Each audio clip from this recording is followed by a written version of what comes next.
Gold, trusted gold buyers. మీరు తాకట్టు పెట్టిన బంగారాన్ని విడిపించి ఈ రోజు ఉన్న మార్కెట్ ధరకు కొనబడను.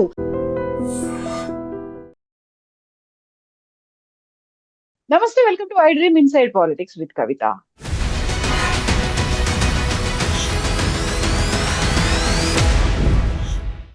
ఎలక్షన్ రిజల్ట్స్ వచ్చేసాయి. వెస్ట్ బెంగాల్ కమలం వశమైపోయింది.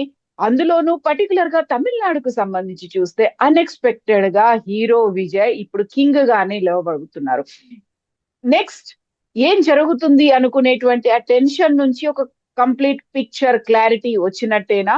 ఓటర్లు ఏం చూసి ఆలోచించి ఓటేశారు, ఎవరి మేనిఫెస్టోలు ఎటున్నాయి, ఎందుకని ప్రభుత్వాల మీద అంత వ్యతిరేకత, సీఎంలు కూడా వెనకబడిపోయేటువంటి పరిస్థితి వచ్చింది. మనతో పాటుగా ఉన్నారు foundation for democratic reforms founder doctor Jayaprakash Narayana గారు. సార్ నమస్తే. నమస్తే కవిత. సార్, ఇప్పుడు 4 స్టేట్లు, ఒక కేంద్ర పాలిత ప్రాంతం, ఈ 5 ఉన్నటువంటి రిజల్ట్స్ లో మోస్ట్ ఇంట్రెస్టింగ్ గా అనిపించింది ఏ స్టేట్ రిజల్ట్ సార్? ఏ రిజల్ట్ అలా అనిపించింది మీకు? మీరు అన్నట్టుగా తమిళనాడు. మిగతావన్నీ కూడా ఏ పార్టీ నెగ్గినా ఏ పార్టీ నెగ్గకపోయినా కూడా మౌలికంగా మనం అనుకున్న రాజకీయం కొనసాగుతుంది. కేరళ ఉందనుకోండి, గత 60-70 ఏళ్ళుగా ప్రతిసారి ఒకసారి అధికారంలో ఉంటే తర్వాత ప్రతిపక్షంలో ఉంటారు. ఈసారి నిజంగా 2 సార్లు వరుసగా మార్క్సిస్ట్ పార్టీ అధికారంలో ఉంది. అదే ఆశ్చర్యకరం. ఇప్పుడు కాంగ్రెస్ పార్టీ ఆధ్వర్యంలో యూడీఎఫ్ వచ్చింది, దానిలో ఆశ్చర్యమేం లేదు. మరి అస్సాం బీజేపీ ప్రభావం వచ్చిన దగ్గర నుంచి వాళ్ళే గెలుస్తున్నారు. ఇప్పుడు ఈసారి కూడా గెలుస్తారని అందరూ ఊహించారు. పెద్దగా దానిలో ఆశ్చర్యమేం లేదు. పాండిచ్చేరి చిన్న రాష్ట్రం, కేంద్రపాలిత ప్రాంతం, అక్కడ బీజేపీ ప్రభావంలో అనుకున్నట్టుగా చేర్చారు, పెద్ద తేడా లేదు. అలాగే పశ్చిమ బెంగాల్ బీజేపీ అధికారంలోకి వచ్చినా కూడా ప్రధాన పార్టీలు 2గా బీజేపీ ఉన్నది, 2లో 1గాను. మరి ఉన్న పార్టీ 15 ఏళ్ల పాటు రాజ్యం ఏడింది ఇప్పటిదాకా మమతా బెనర్జీ నాయకత్వంలో. ఆవిడ మార్క్సిస్ట్ పార్టీ ఏ రకం పంథాన్ని అనుసరించిందో వాళ్ళని దింపేసిన అదే పంథాన్ని ఆవిడ అనుసరించింది. ఆర్థిక ప్రగతి, మౌలిక సదుపాయాలు, ఆర్థిక క్రమశిక్షణ, పెట్టుబడులు, దీని మీద దృష్టి పెట్టలే పెద్దగా. మరి ఇంతకాలం ఆలోచన చేయడమే ఆశ్చర్యం. ఎందుకంటే బెంగాలీలు చాలా ముందు చూపు ఉన్న మనుషులు. బట్ బెంగాల్లో కూడా ఆర్థిక ప్రగతి వస్తుందన్న ఆశతో ఓటు వేశారు. వస్తుందో లేదో బీజేపీ రుజువు చేయాలి రేపోతుంది. ఇవన్నీ పెద్ద ఆశ్చర్యాన్ని కలిగించవు, ఏ పార్టీ నెగ్గినా ఏ పార్టీ నెగ్గకపోయినా. తమిళనాడు ఆశ్చర్యం కాదు, దిగ్భ్రాంతికరమైన ఫలితం. నిజంగా చెప్పాలంటే మనకేమిటంటే, మనం అందరం కూడా నమ్మింది మన ఎన్నికల వ్యవస్థలో first past the post system అంటాం. అంటే పోటీలో ఆ గుర్రం, ఏ గుర్రం ముందుంటే ఆ గుర్రం గెలిచినట్టు, కొద్దిగా వెనకున్న గుర్రం ఓడిపోయినట్టు. అలాంటి ఎన్నికల వ్యవస్థలో పోటీ ప్రధానంగా 2 ప్రధాన పక్షాల మధ్య ఉంటుంది. 3వ పార్టీకి విజయం దాదాపు అసాధ్యం. అరుదుగా ఎప్పుడు విజయం వస్తుందంటే వాటిలో 2 ప్రధాన పార్టీలు, ఒక పార్టీ ప్రజల మనసులో అంతరించింది అనుకోండి, అప్పుడు విజయం వస్తుంది. ఉదాహరణకు ఆంధ్రప్రదేశ్లో కాంగ్రెస్ పార్టీ అంతరించింది రాష్ట్ర విభజన తర్వాత, కాబట్టి వైకాపా వచ్చింది అక్కడ. అట్లాగే ఢిల్లీలో ఒక 15 ఏళ్ల పాటు నిజంగా మరి షీలా దీక్షిత్ మంచి పరిపాలన ఇచ్చినా కూడా ఢిల్లీ కేంద్రపాలిత ప్రాంతంలో ఆనాడు దేశంలో ఉన్న పరిస్థితుల్లో అవినీతి మొత్తానికి కాంగ్రెస్ ఆలావలం అన్న భావన కలిగి ఢిల్లీ ప్రజల మనసుల్లో కాంగ్రెస్ పార్టీ తుడిచిపెట్టుకుపోయింది, ఆపొచ్చింది. పంజాబ్లో అకాలీదళ్ అలాగే తుడిచిపెట్టుకుపోయింది, ఆపొచ్చింది. అలా కాకుండా 2 బలమైన పార్టీలు, చాలా లోతైన పునాదులు ఉన్న పార్టీలు పోటీ పడుతున్నప్పుడు ఒక కొత్తగా 3వ పార్టీ ఇంత అనూహ్యంగా 2 పార్టీలని కిందకు తోసేసి అధికారం చేపట్టడం అన్నది దేశ చరిత్రలో మొట్టమొదటిసారి. అందున తమిళనాడులో భయంకర దుష్పరిపాలన ఉంది, మరి అభివృద్ధి జరగలేదు, సంక్షేమం అందలేదు అన్నది వాస్తవం కాదు. తమిళనాడు గత సంవత్సరంలో కూడా 11% ఆర్థిక అభివృద్ధి సాధించింది. రియల్ గ్రోత్ రేట్ 10.8% అన్నారు. తమిళనాడు దేశంలో పారిశ్రామికీకరణకి కేంద్రంలో ఒకటి. మ్యానుఫ్యాక్చరింగ్, ఆటోమొబైల్ సెక్టర్ తీసుకోండి, ఈ మధ్య వచ్చిన ఐఫోన్ లాంటివి తీసుకోండి, లేకపోతే గార్మెంట్ సెక్టర్ తీసుకోండి, లేబర్ ఇంటెన్సివ్గా ఉన్నటువంటి పరిశ్రమ. తమిళనాడు దేశంలో అత్యధిక పట్టణీకరణ ఉన్నటువంటి రాష్ట్రం, 55% పట్టణ జనాభా. పెద్ద రాష్ట్రాల్లో ఎక్కడ దాని దరిదాపుల్లో లేరు. తమిళనాడులో బలంగా సంక్షేమ పథకాలు సమర్థంగా అమలు చేస్తున్నారు మొట్టమొదటి నుంచి కూడా.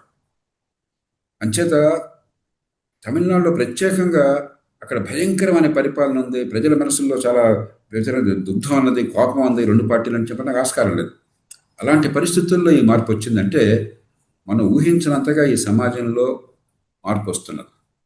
ముఖ్యంగా యువతరంలో, దళిత వర్గాలలో, అణగారిన వర్గాలలో ఆర్థిక ఫలాలు కొంత అందుతున్నా కూడా మా బతుకు సంగతి ఏమిటి, మాకు అవకాశాలు అనుకున్నంత వేగంగా రావట్లేదని చెప్పిన ఒక ఆకాంక్ష, ఆశ అక్కడ ఉన్నది, అసంతృప్తి ఉన్నది.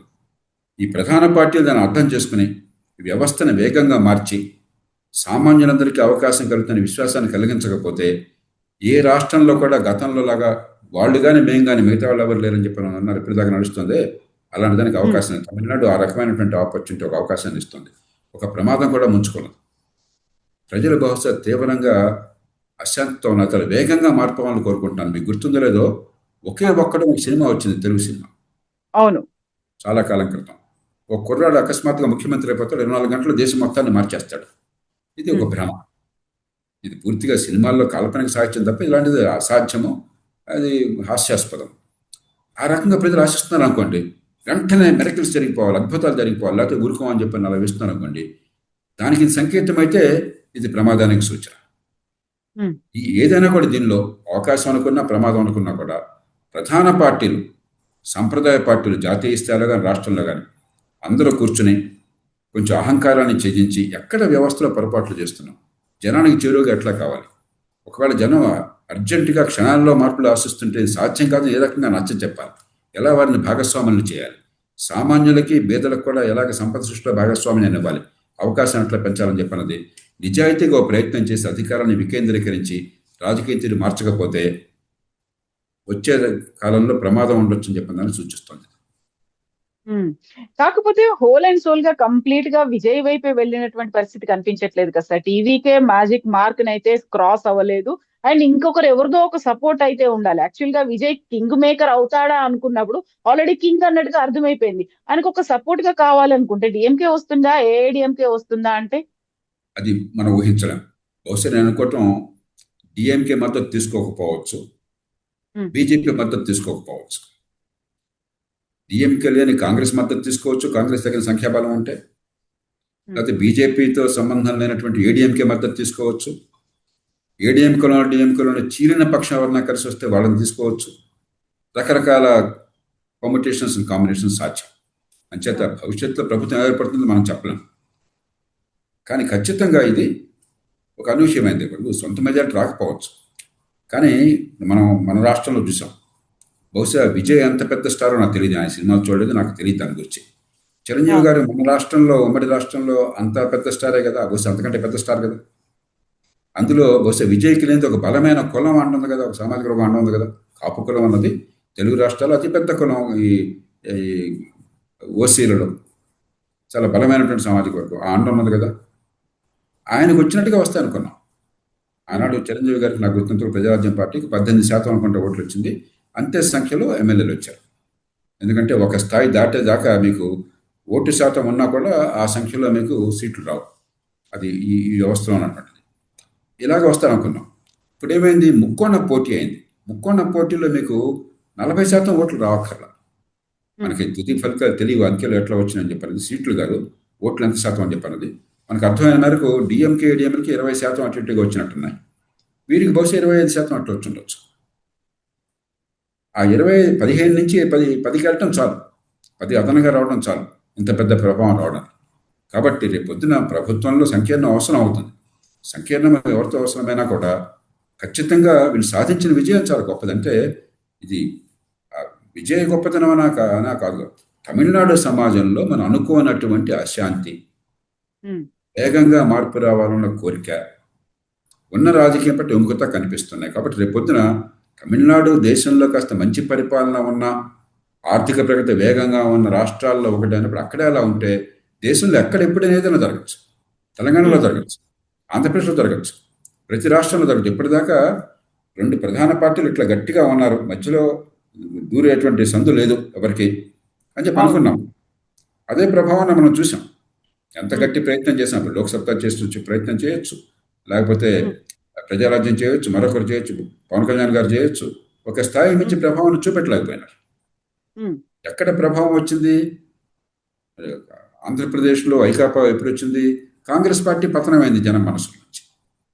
అట్లాగే పంజాబ్లో కానీ లేకపోతే ఢిల్లీలో కానీ ఆప్ ఎట్లా వచ్చింది? ఢిల్లీలో అప్పటిదాకా కొంత మంచి పరిపాలన ఇచ్చారు కాంగ్రెస్ పార్టీ నిజానికి షీలా దీక్షిత్ నాయకత్వంలో. కానీ జాతీయ స్థాయిలో ఉన్న సమస్యల వల్ల కాంగ్రెస్ పార్టీకి అవినీతికి పూర్తిగా ఎడం లేదు. కాంగ్రెస్ పార్టీ అవినీతిమయమైన ప్రజల భావం కలగడం చేత పార్టీ తుడిచిపెట్టిపోయింది ఢిల్లీ మనసులో.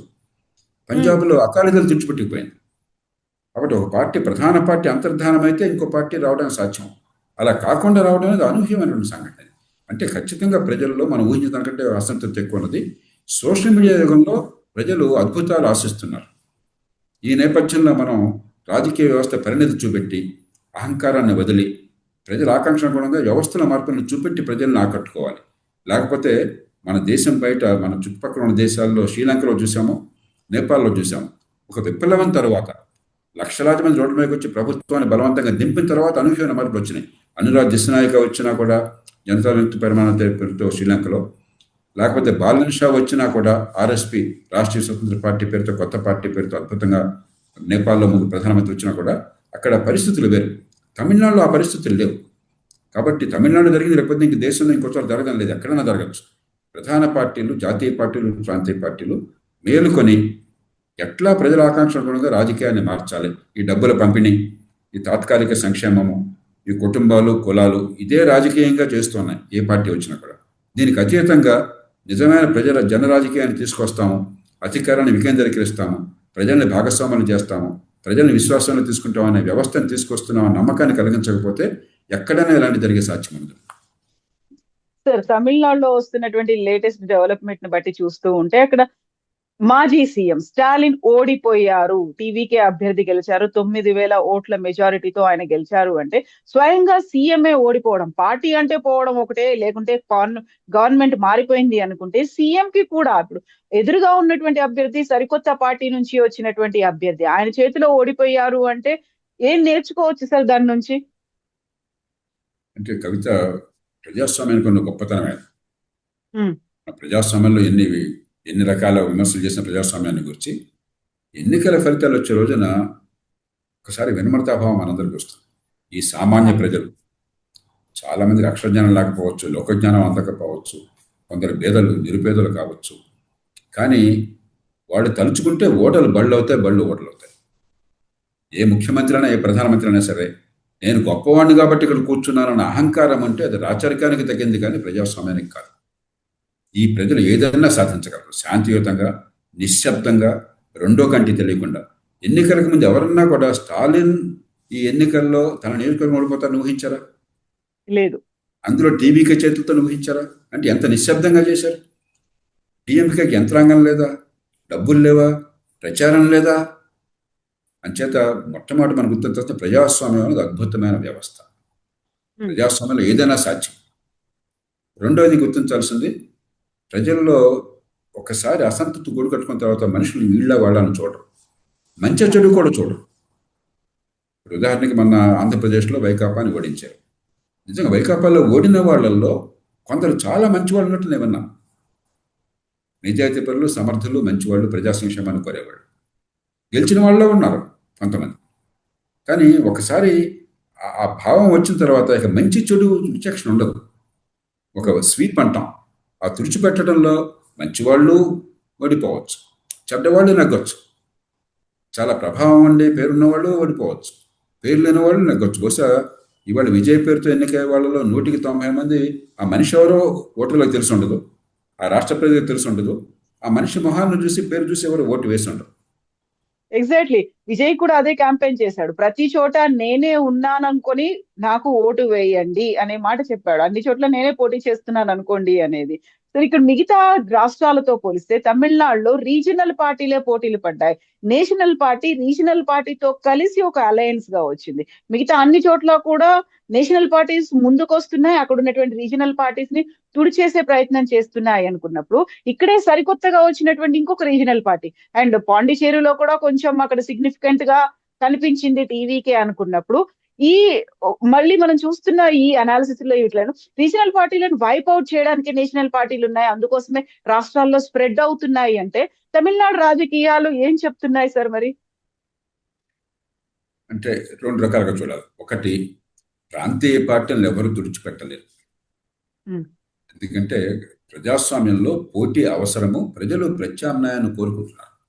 ప్రత్యామ్నాయం లేకపోతే సృష్టించుకుంటారు.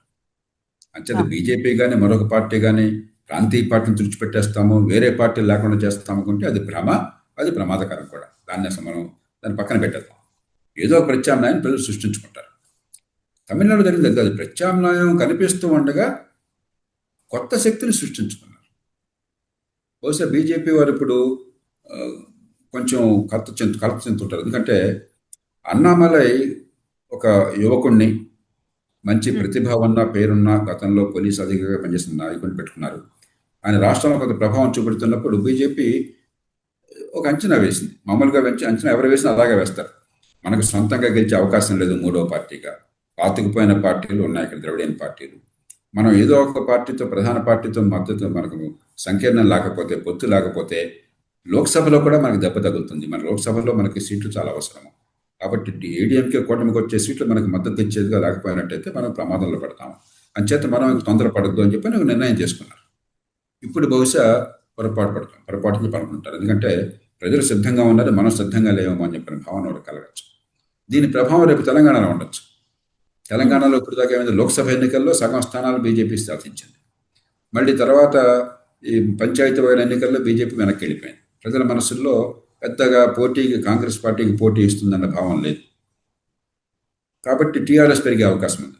ఇప్పుడు బహుశా ఈ అనుభవంతో బీజేపీ ఒక తృతీయ శక్తి ఎదగడం సాధ్యమో, ప్రజలు ప్రత్యామ్నాయాన్ని కోరుకుంటున్నారు, ఉన్న రెండు పార్టీలు కాదు అని బహుశా కొత్త ధోరణి ప్రదర్శించవచ్చు. కాబట్టి దీని ప్రభావం దేశంలో సంప్రదాయ పార్టీల్లో ఉంటుంది, ప్రధాన పార్టీల్లో ఉంటుంది, ప్రధానంగా బీజేపీ మీద ఉంటుంది. ఎక్కడెక్కడైతే బీజేపీ గట్టిగా పోటీకి కొత్తగా విస్తరించే ప్రయత్నం చేస్తున్న దక్షిణాది రాష్ట్రాలు వగైరా రాష్ట్రాల్లో అక్కడ ఉంటుంది. అంతకు మించి నేను చూసేది ఎవరు గెలుస్తారు లేక ఓడతారని కాకుండా ప్రజల్లో మార్పు కావాలన్న కదలిక ఉన్నది. అది స్పష్టంగా చూపెడుతున్నారు.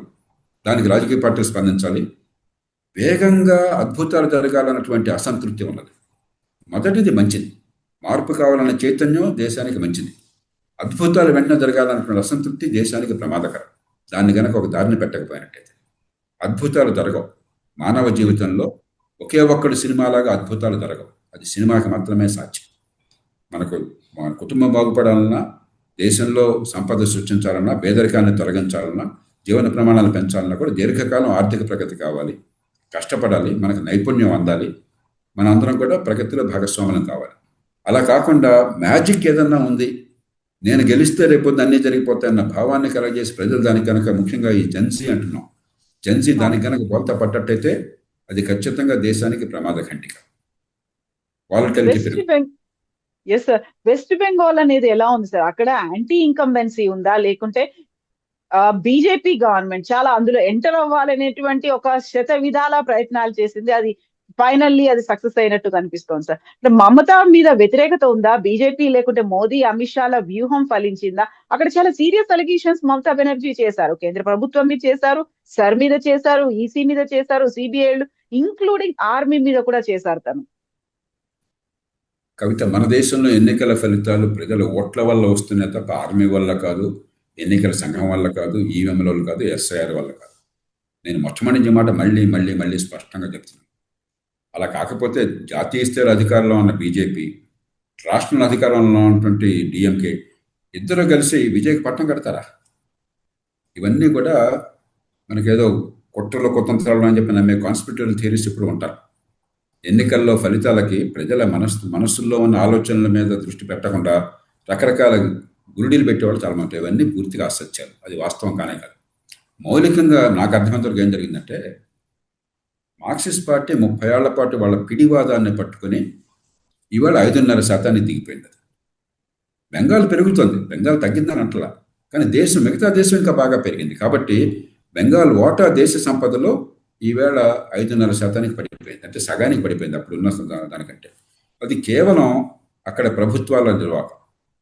మార్క్సిస్ట్ పార్టీ ఈ దేశంలో అధికారం ఉన్నటువంటి సమయంలో ఆ పిడివాదాన్ని పట్టుకుని సంపద పెంచే దృష్టి లేకుండా ఎంతసేపటికి వాళ్ళ నినాదాలు, వాళ్ళ గొడవలు తప్ప ఇంకోటి లేదు. పరిశ్రమ, పెట్టుబడి అని చెప్పంటే వాడు పాపాత్ముడిగా భావించారు. ఆ తర్వాత మమతా బెనర్జీ వస్తున్నప్పుడు నాలాంటి వాళ్ళు ఆశపడింది ఏంటంటే, ఒక ప్రత్యామ్నాయ ఆర్థిక వ్యవస్థని ఇమాజిన్ చేస్తారు, ప్రజల ముందు ఆ దృశ్యాన్ని పెడతారు, ఆ ఎజెండాకు అంకితం అవుతారు. మౌలిక సదుపాయాల కల్పన, ఆర్థిక క్రమశిక్షణ, పెట్టుబడులు, సంపద సృష్టి, ఉపాధి కల్పన, ఆదాయాల పెంపు. కానీ మమతా బెనర్జీ మార్క్సిస్ట్ పార్టీని దింపేసి అధికారంలో వచ్చింది, కానీ మార్క్సిస్ట్ పార్టీ కంటే వేరే మార్క్సిస్ట్ పార్టీలాగా ప్రవర్తించింది ఆవిడ పరిపాలన. అదే పరిపాలన తీరు. రాజకీయంలో కావచ్చు, నేను రాజకీయాన్ని గురించి ఎక్కువ మాట్లాడట్లేదు. దాడులు వగైరాలు, ప్రత్యర్థులను భయపెట్టడం అది ఒక ఆరోపణ, అది పక్కన పెట్టాలి. ఆర్థిక ఎజెండా మార్క్సిస్ట్ పార్టీ ఏజెండా అనుసరించేది ఎజెండా. గత 10-15 సంవత్సరాలుగా కూడా మమతా బెనర్జీ అధికారంలోకి వచ్చిన 15 ఏళ్లలో కూడా వందలాది కంపెనీలు, ప్రైవేట్ కంపెనీలు అక్కడి నుంచి పారిపోయినాయని చెప్పిన పత్రికల్లో కథనాలు వచ్చినాయి. అన్ని రాష్ట్రాల్లో కూడా పెట్టుబడులు ఆహ్వానిస్తున్నారు. కొత్త పరిశ్రమలు, కొత్త పెట్టుబడులు. మరి తెలంగాణ ఉందనుకోండి, పార్టీలు ఏవైనా కూడా, ఆనాడు చంద్రబాబు నాయుడు ప్రభుత్వం కావచ్చు, రాజశేఖర రెడ్డి ప్రభుత్వం కావచ్చు, కేసీఆర్ ప్రభుత్వం కావచ్చు, ఇప్పుడు కావచ్చు, కొన్ని తేడాలున్నా కూడా పెట్టుబడులు కావాలి, ప్రోత్సహిస్తాము అని చెప్పిన భాష వస్తుంది. కానీ మరుగు సదుపాయాలు పెరగాలన్న భాష వస్తుంది, ఆర్థిక ప్రగతి కావాలన్న భాష వస్తుంది. కానీ అది వద్దన్న భాష రావట్లేదు. బెంగాల్లో మరి అంత గందరగోళం జరిగే ప్రభుత్వం మారితే, పార్టీ మారినా కూడా ప్రభుత్వం తీరు మారల. 15 ఏళ్ల పాటు ఈ ప్రగతి పెద్దగా అనుకున్నంత సాధించని ప్రభుత్వాన్ని కొనసాగించడమే ఆశ్చర్యకరం. ఇప్పుడు మారడం పెద్ద ఆశ్చర్యకరం కాదు. భారతీయ జనతా పార్టీ ఎన్ని లోపాలున్నా కూడా ఆర్థిక క్రమశిక్షణ, మౌలిక సదుపాయాలు, పెట్టుబడుల పెంపు, ఆర్థిక ప్రగతి, దానికి కట్టుబడిందన్న విశ్వాసం ప్రజల్లో ఉంది. అది కనుక వాళ్ళు గట్టిగా చూపెడితే ప్రజలు ఆదరిస్తారు, లేకపోతే ప్రజలు వాళ్ళని క్షమించరు, ఇంటికి పంపిస్తారు. కాకపోతే ఇంకొక విశ్లేషణ, కంప్లీట్ గా సాఫ్రనైజేషన్ చెయ్యాలి అనుకుంటున్నప్పుడు వెస్ట్ బెంగాల్ మీద ఎప్పటి నుంచో కన్నేసింది బీజేపీ.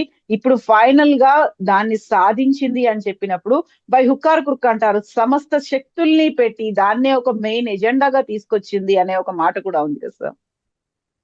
ఇవన్నీ ఊరికే మనకి చెప్పాను కదా, రాజకీయంలో మనకి ఇలాంటి వాదన చేయటము, కుతర్కానికి దిగటం మనకు అలవాటు అయిపోయింది. ఏదో ఒకటి కాట్లాడుకోవాలి. అలా అయినట్టయితే మమతా బెనర్జీ అంత ప్రభావశీలమైన నాయకురాలు, అంత జనాకర్షణ నాయకురాలు, అన్నేళ్లు ప్రతిపక్షంలో ఒంటెద్దు పోరాటం చేసింది ఆవిడ. అవును, అధికారంలో 15 ఏళ్ల పాటు పోరాటం చేసింది. నాకు అర్థంతో ఆవిడ సీట్లు కూడా ఆవిడ వెనకబడిందని చెప్పాను. అవును, చివరికి ఏముందో నాకు తెలియదు, ఓటమి అయిందో లేదో నాకు తెలియదు. తమిళనాడులాగా అది కుట్రల వల్ల జరుగుతుంది. అది జనాభిప్రాయాన్ని తక్కువగా అంచనా వేయటము, ప్రజల తీర్పుని మనం అవమానించడం సరైన పద్ధతి కాదు. మనం గెలిస్తే అంతా బాగుంది, ఓడితే బాగోలేదు అన్నది సరైన పని కాదు. ఉదాహరణకి ఎస్ఐఆర్ అని చెప్పన్నారు. ఎస్ఐఆర్ వల్ల గణనీయంగా ఓట్లు కొన్ని కొన్ని కొన్ని పేర్లు తొలగించారు, ఓటర్లు తొలగించారు. 90 లక్షల మందికి పైగా ఆ పేర్లు అక్కడ మనుషులు, లేని మనుషులు లేకపోతే పొరపాట్లు ఉంటే తొలగించారు.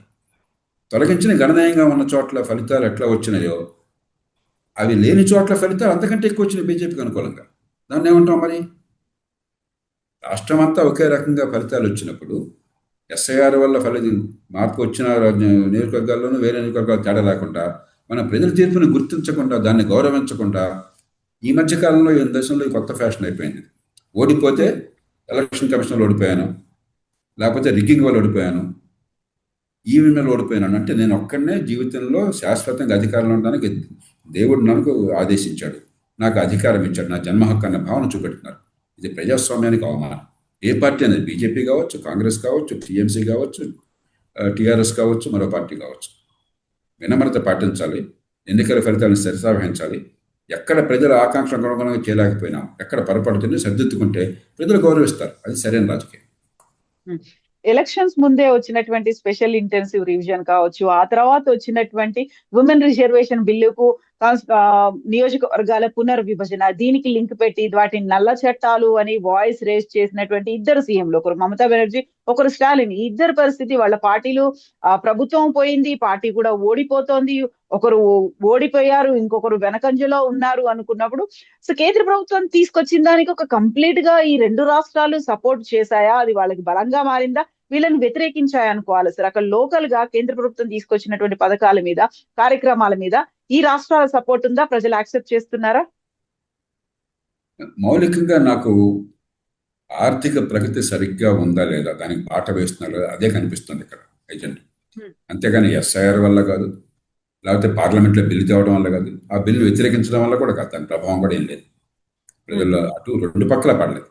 ఇవన్నీ ఊరికే వాళ్ళు రకరకాల ఎత్తుగడలో ప్రయోగించారు తప్పితే వాటి ప్రభావం ఎన్నికల ఫలితాలు లేదు. మిగతా అన్ని రాష్ట్రాల్లో చాలా హేతుబద్ధంగా, ఏమాత్రం రాజకీయాన్ని సరిగ్గా విశ్లేషించినా కూడా మనకు అర్థమయ్యే రీతిలో ఉంది.